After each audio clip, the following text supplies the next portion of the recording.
Good morning, everybody. Thank you for coming to the third annual Synapse Roundtable. My name is Microrna. I am the Managing Director of the Syngap Research Fund, and it is such a thrill to welcome our incredible speaker here today.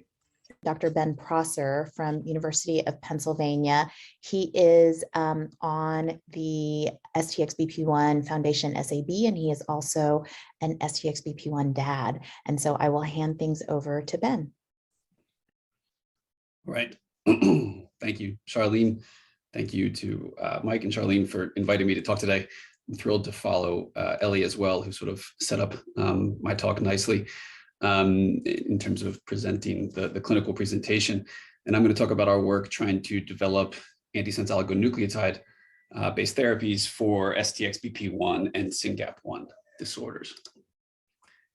So these sort of how it started, how it's going memes are making their rounds on social media these days. And so this is mine. I started my lab at Penn about 7 years ago. And for almost the first 5 years, we studied exclusively the mechanics, the molecular biology of the heart. And this was going well, we thought. But then we shook things up.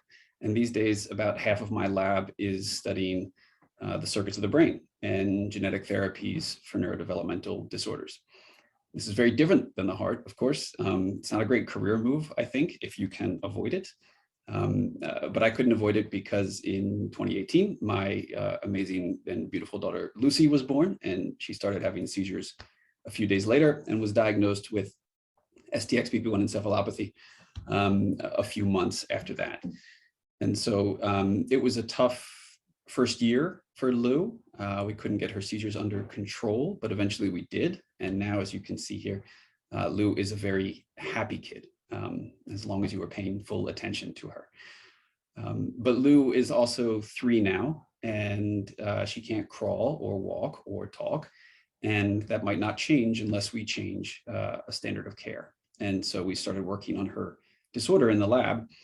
And very early on in our efforts, we also met and connected with an amazing Syngap family who helped support our early work. And since then, we've been pursuing parallel approaches to develop new treatments for STXBP1 and Syngap1 disorders. So the smartest thing, of course, that I did was realize I didn't know what I was doing in this space and to recruit folks wiser than I. And so this is the team that we've assembled called the END team. And I think they're a bunch of rock stars with experts in gene therapy, in CRISPR approaches, in neurogenetics and stem cell technologies. And we really think we need all of this diverse expertise to try and move the field forward on these disorders. So I'm going to skip over the clinical presentation of these disorders as it's been covered or is known to this crowd. And also the role of these proteins, I think, was introduced a bit by Dr. Smith-Hicks and others. And so I'll get right into our approach. So what's our approach to treat these disorders? Here's our 2 copies of either the STXBP1 or the Syngap1 gene, sort of a central dogma schematic. And our kids have a variant in one of these gene copies shown here in red. And depending on where that mutation lies, it can affect any or all downstream aspects of this central dogma. But regardless of the mutation location, a common downstream endpoint is that you're simply not making enough functional STXBP1 or Syngap protein. And so you have this haploinsufficiency condition. And so you can imagine a variety of different therapeutic strategies to address this. You could try to correct the mutant allele directly using gene editing. You can try and add extra copies of the gene with gene replacement therapy, or you can try and boost more out of this normal allele. You could bolster transcription, splicing, translation, protein folding. And from our strategy, we've been focused primarily on manipulating the processing of RNA to try and boost more expression from the wild type remaining allele.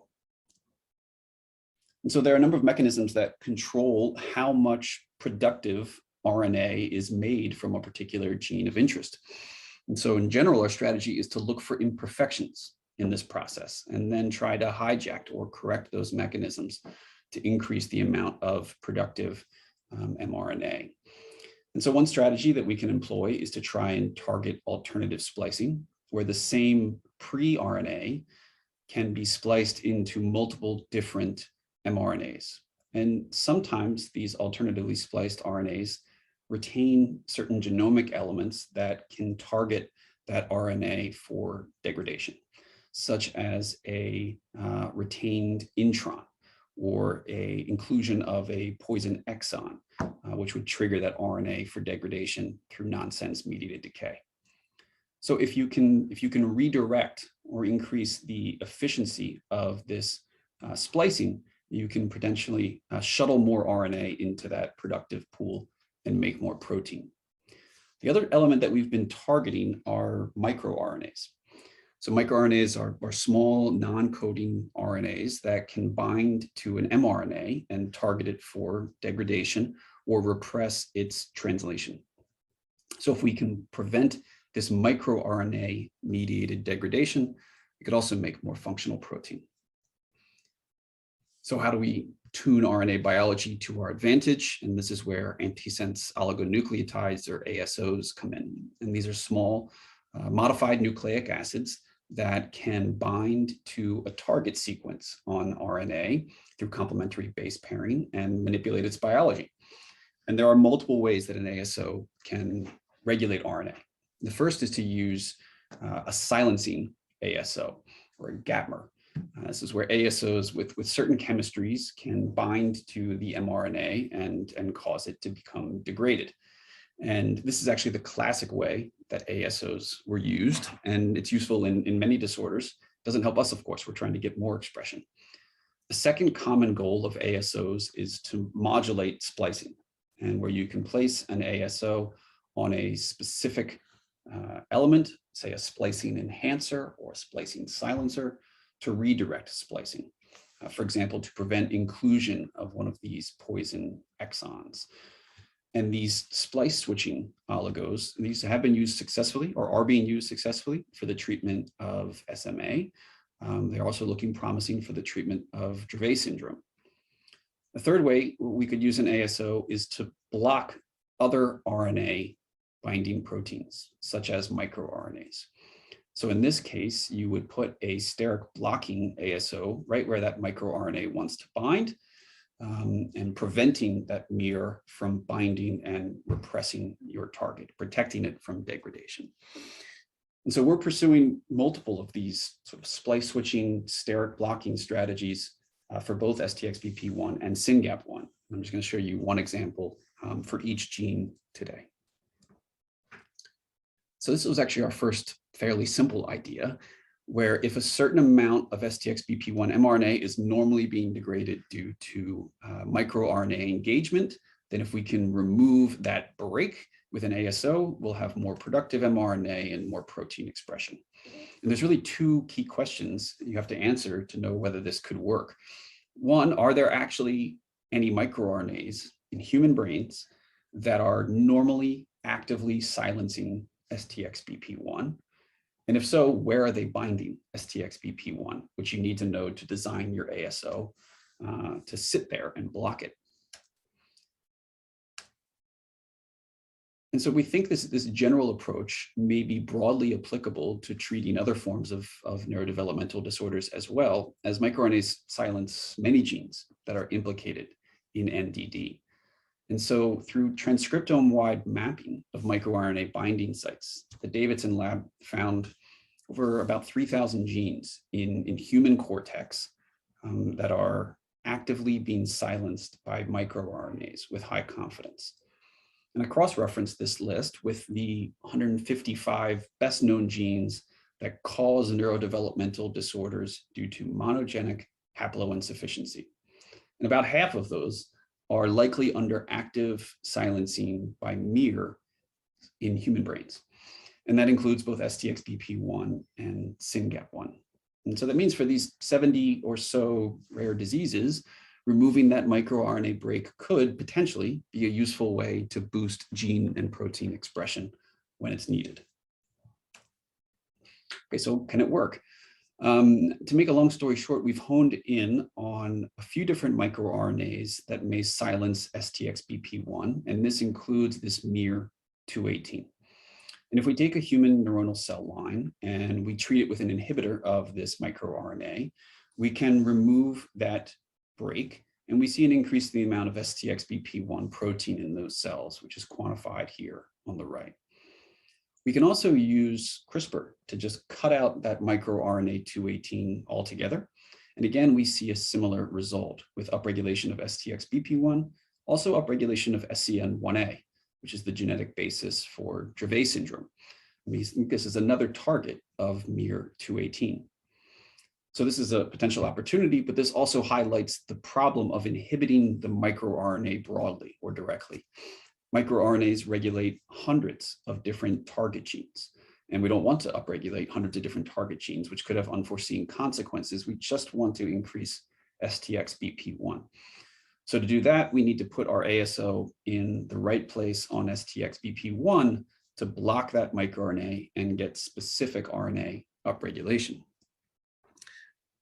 So microRNAs, they can actually bind all over a gene, but they bind most commonly in the 3' untranslated region, the UTR.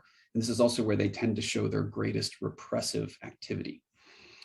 So to determine if microRNAs were binding the 3' UTR of STXBP1, we generated a luciferase assay with just the 3' UTR of STXBP1, and we express it in these human neuroblastoma cells. And what you see on the right is that only when you transfect these cells with both the UTR of STXBP1 and your antagomer to knock down miR-218 or miR-424, another microRNA we think regulates STXBP1, you see upregulation of the STXBP1 3' UTR. These others are all negative controls. And so this gives us some amount of confidence that these miRs are normally binding and suppressing STXBP1 through its 3' UTR. And so if we just zoom in on that 3' UTR, these arrows denote different potential microRNA binding sites. And if we just zoom in further on this last one, we can look at the putative nucleotide sequence for where microRNA 218 is proposed to bind. And so we first generated about 9 different ASOs, and we put them on 3 of these different potential locations, these miR binding sites, and asked which ones, if any, increase STXBP1 protein expression. And so when you look at the plot on the right here, you see that some of the ASOs targeting this miR-338 site, they did not work. Targeting miR-424 gave a little bit of benefit, and we get a better expression increase with some ASOs targeting miR-218. So this was exciting, but this is just 9 ASOs. We really need to screen hundreds of ASOs to identify optimal leads. And so we're working with Ionis Pharmaceuticals, an Antisense company, to try and find the best ASO leads that we are then testing now in iPS neurons that are generated from patients with STXBP1. Okay, so what about Syngap1? I'll share some of the different strategy that we're pursuing on Syngap. So there is considerable alternative splicing on Syngap, and one element in particular that I think we can take advantage of. And so this is RNA sequencing of Syngap from adult human cortex. And so this is Syngap mapped to its genomic locus. So these peaks correspond to exons 9, 10, 11, and 12, and these gaps are the introns. And you see a fairly normal splicing pattern, except for we notice very early on that there's this little plateau down here, right before exon 11. And that corresponds to alternative splicing of exon 11. And within that alternatively spliced region encodes a termination codon, which would then cause transcripts that contain this element to be degraded through nonsense mediated decay. And we've confirmed that it indeed does, as have other groups shown that this leads to NMD. So if we could redirect splicing to the proper start of exon 11, we could potentially get more Syngap and escape this nonsense mediated decay.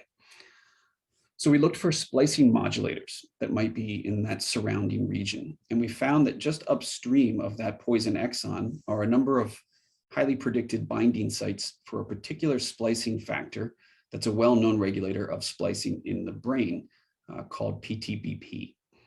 And so we hypothesized that this splice factor could be promoting the inclusion of this non-productive splicing event in Syngap1.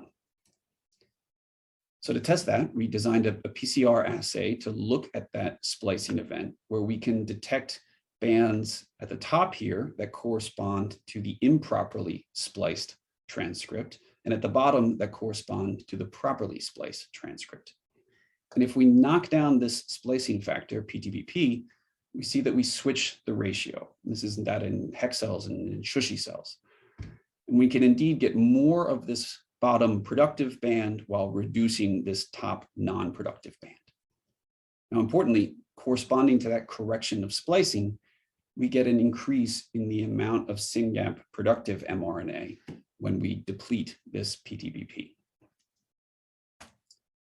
So just like with the microRNA approach, though, we don't want to just inhibit PTB broadly. And we've done splicing analysis of what happens when you do this, and it's regulating over 1,000 different genes in human neurons. So we want to specifically block its interaction with PTBP. And again, this is where ASOs come in. And we put many different ASOs on several different predicted or measured PTBP binding sites on Syngap. And sort of sparing the gory details, we've tried about 100 different ASOs to do this. And these are some of our best results. So with a particular ASO, for example, this is this SSO19, we see that when we treat cells with higher and higher concentrations, we increase the amount of proper productive splicing, and we increase the amount of Syngap gene expression. This is our current favorite sort of home run ASO right now, ASO 85, where you see this really robust induction of Syngap mRNA expression over 5-fold. And this does indeed translate to a multifold increase in protein expression in these cells as well. So this gets us very excited. If we could increase protein expression 2-fold in a patient's brain cells, that could correct the underlying deficiency. But it's really important to note that these are not patient brain cells, right? This is a screening cell line, and this is quite some distance away from a child's brain. So how do we move this forward? How do we get a little closer? We can't take brain cells from our kids, but we can take a blood draw, and we can use induced pluripotent stem cell technology to turn those blood cells into stem cells and differentiate those stem cells into neurons that harbor the genetic architecture of our patients. This is what those neurons look like. These are neurons from a patient with one of these 2 neurodevelopmental disorders, and we can measure the neuronal activity, their synaptic function, and when they don't have enough STXBP1 or Syngap1, these patterns are disrupted. So it's sort of where we are. We've generated IPSCs from both STXBP1 and Syngap1 patients. Here's the example from Syngap, where this patient had a nonsense variant that led to the introduction of a premature stop codon, this R1240X mutation. And we've confirmed that indeed this leads to a clean haploinsufficiency that's reproduced in these patient cells. You see a reduction in the Syngap mRNA levels by about 50%, which corresponds to that mutant allele being robustly silenced by nonsense mediated decay.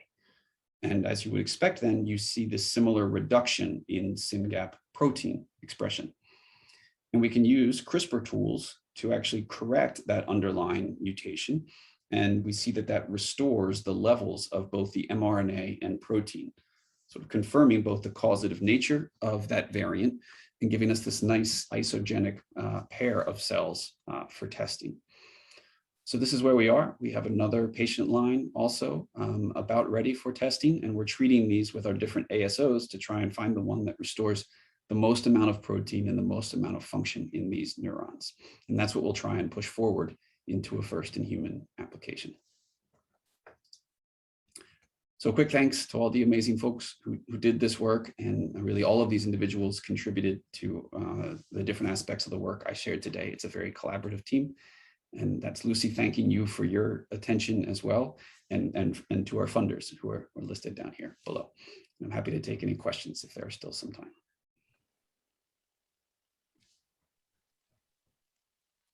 Thanks, Ben. Shameless plug, one of your collaborators, Liz Heller, is a Syngap ant and an SRF grantee. Because I want to thank all of our families who donate and point out how critical it is to support scientists like yourself to do this work. This is an awesome colleague, and we're very excited about her line of work as well, which we didn't have time to talk about today. But it all helps. There is one question in the chat. Is there an ETA to getting to human trials? The answer is not a precise one. Part of the reason why we chose to pursue an ASO route early on when we were thinking about these different strategies is that we thought it gave us our most rapid chance of getting to the clinic, the fastest possible route. And there is a demonstration, of course, a rather famous demonstration of an ASO being developed and given to a child in need, in dire need, within about a 1.5-year timeline. And so given the relatively good safety profile of ASOs and their other approved clinical use, the drugs that you're working with in your in vitro studies are the same ones that can go into the patient. And so there is the possibility of rapid translation without going through extensive testing, perhaps in large animal models, for example, which would still have to be done for any sort of CRISPR or some of the other genetic approaches that are pursued. So there's a possibility of a quick timeline, but we can't nail that down precisely today until we have an important meeting with the FDA.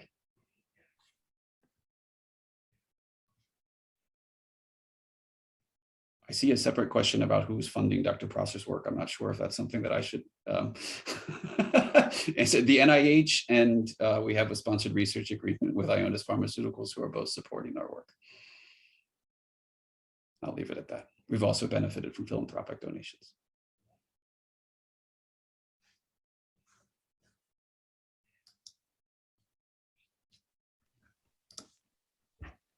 Thank you all very much. Thank you, Ben. Yeah. We're all rooting for you, and I'm sorry your child is sick, like ours are sick, but we are so grateful that you're you have the talent that you have, and you're part of the team that you're on, and that you're working so. Should I answer this last question that just popped up, or? Yeah, go for it. Okay. What is known about delivery of ASO into cells in the brain? How similar is the set of cells each time an ASO is delivered? That's a really great question. There's still a lot of mysteries about how ASOs get into cells and their biodistribution. There is some mechanisms that are understood. I think how those mechanisms vary between different cell types in the brain is not well understood. The delivery method is currently being done through intrathecal injection, so into a spinal tap, which is not really a pleasant experience, of course. And this has to be repeated, say once every 3 months, 6 months, depending on the lifetime of that ASO. There are additional delivery routes that are being pursued now in terms of implantable devices that could have slow release technology. So it would be a one-time procedure for a child, but I don't believe those have been clinically approved yet. In terms of the efficacy, though, however, the work, particularly with spinal muscle atrophy and Spinraza or nusinersen, gives us a lot of confidence that this can be an effective therapy to consistently regulate alternative splicing in the brain or in the central nervous system. Great. And is one more question in the chat. Have you guys had a pre-IND meeting with the FDA, and did dose finding come up? No. We're waiting for some additional data in the patient neurons to have that meeting.